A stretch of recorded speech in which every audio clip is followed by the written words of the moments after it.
Hello दोस्तों, नमस्कार। आप सभी का स्वागत करता हूं आपके चैनल विकास एजुकेशन स्टडी में। तो दोस्तों फाइनली देख लीजिए, उत्तर प्रदेश शिक्षक सेवा चयन आयोग प्रयागराज से 24/3/26 को एक नोटिफिकेशन फिर जारी कर दिया गया। शुद्धि पत्र है। इसमें देखिए साफ साफ लिखा है कि जो हमारे सेवारत सहायक अध्यापक हैं वो यूपी टेट के लिए पात्र हो गए। और दूसरे में लिखा है जो अंतिम वर्ष में शामिल होने वाले हमारे यूपी जो बीएड वाले थे और डीएलएड वाले थे वो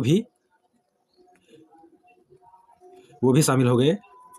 यूपी डीएलएड वाले भी शामिल हो गए इसमें। दोस्तों देखिए इसमें यूपी डीएलएड वाले लिखा है।